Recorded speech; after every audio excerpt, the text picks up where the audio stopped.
Langsung saja saya akan persilakan Pak Mardhani untuk bisa memberikan tanggapan terhadap apa yang disampaikan oleh Bang Kodari sebelumnya. Sebelum jeda, cawe-cawenya Pak Jokowi ya didahului juga dengan cawe-cawenya Pak Anies Baswedan, Pak Mardhani. Mungkin bahasanya bukan cawe-cawe. Kalau cawe-cawe itu pandangan saya yang punya kuasa. Mas Anies kan sudah bukan gubernur, bukan pejabat, orang biasa itu.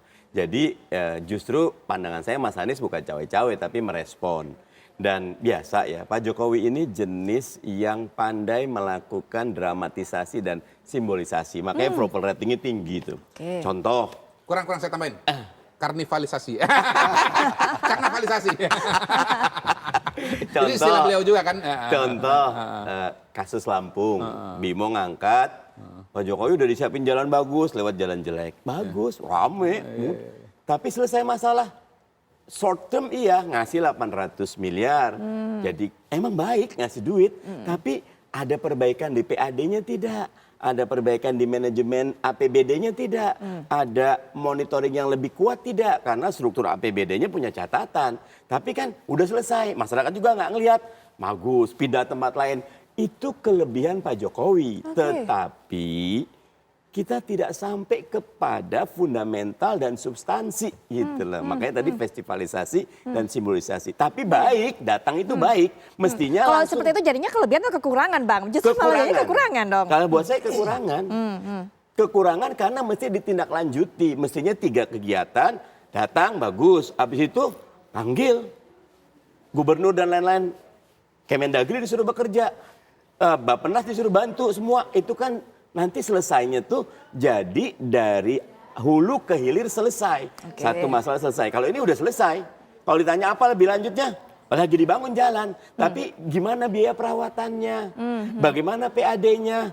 Bagaimana macam-macamnya? Nah itu catatan. Sehingga buat saya likuli marhalah rijaluha. Orang tuh udah ada tahapnya, udah ada masanya. Pak Jokowi udah bagus pada masanya. Gak usah cawe-cawe di 2024. Biarkan kita sehat, biarkan semua tumbuh dan mengalir. Karena partai-partai juga lagi, ini kan udah tadinya 2 poros, 3 poros, sekarang ada mau poros keempat. Itu bagus, biarkan. Dan saya agak catatan tadi tentang politik, katakan bukan sara ya disebut identitas segala macam. Gak ada kok, kita pengen kontestasi karya dan gagasan. Kenapa kemarin itu muncul? Saya hakul yakin karena 2 pasang calon.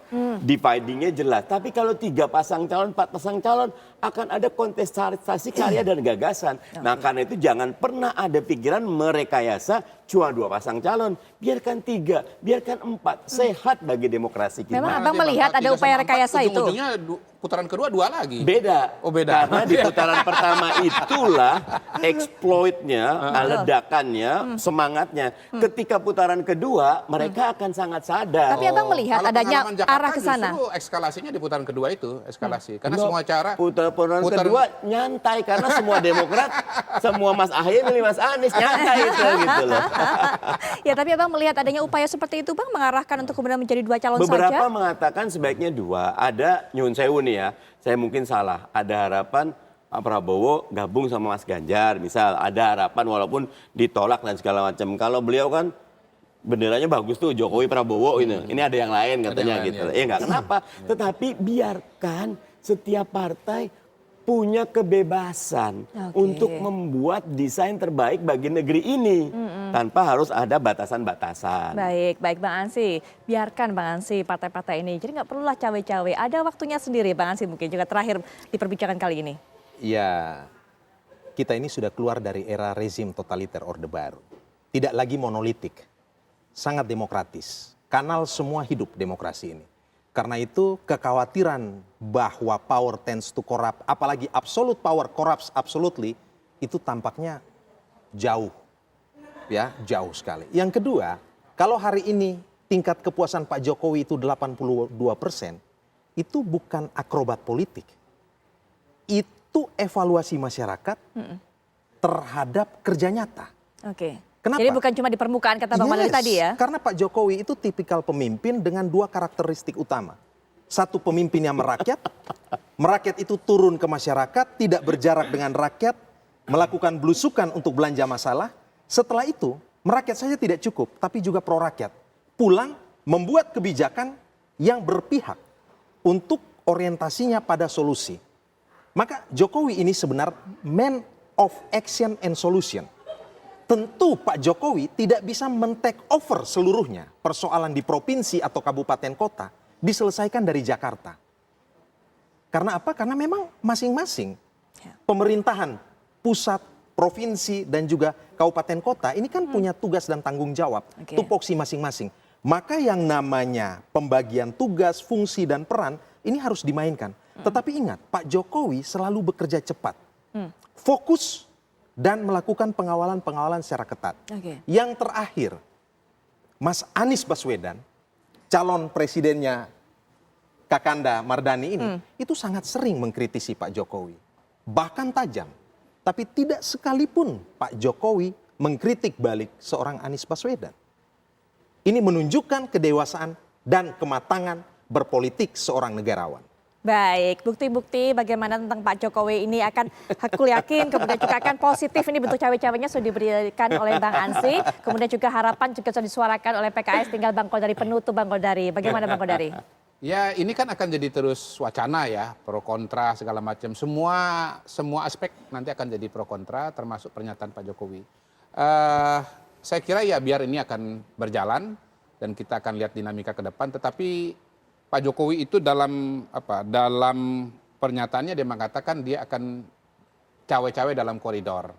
Nah cawe-cawe dalam koridor itu ya kalau saya melihatnya sebetulnya balik kepada kinerja Pak Jokowi sendiri.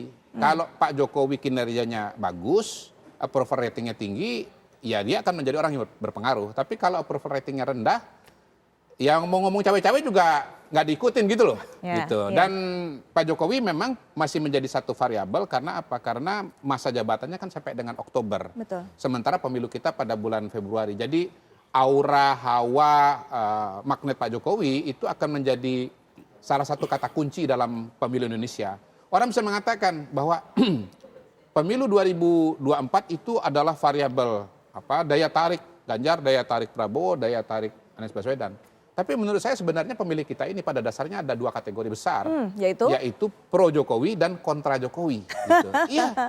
Jadi suara para calon ini bukannya ditentukan oleh para calon itu sendiri, tetapi sangat ditentukan oleh Pak Jokowi. Pro Jokowi, kontra Jokowi. Kepuasan kepada Jokowi, pro Jokowi 80%, yang kontra 20% akan sangat berbeda situasinya kalau yang misalnya puas kepada Jokowi cuma 40%, yang kontra itu 60%. Jadi ya saya melihat mau suka nggak suka, atau diomongin nggak diomongin gitu, mau nggak mau, ya Pak Jokowi itu dalam tanda kutip cawe-cawe. Kalau bukan Jokowinya ya pengaruh Jokowi itu akan cawe-cawe dalam pertarungan politik 2024. Dengan kata lain kalau Bang Kodari mau ngomong apa yang dipilih oleh Pak Jokowi diaminkan oleh masyarakat. Ya kan? Bang Kodari terima kasih. Yang puas ya. Yang puas, betul, yang puas itu dia. Terima kasih Bang Kodari sudah hadir memberikan pandangannya. Bang Mardhani juga terima kasih. Bang Ansy juga terima kasih sudah hadir dalam perbincangan ini.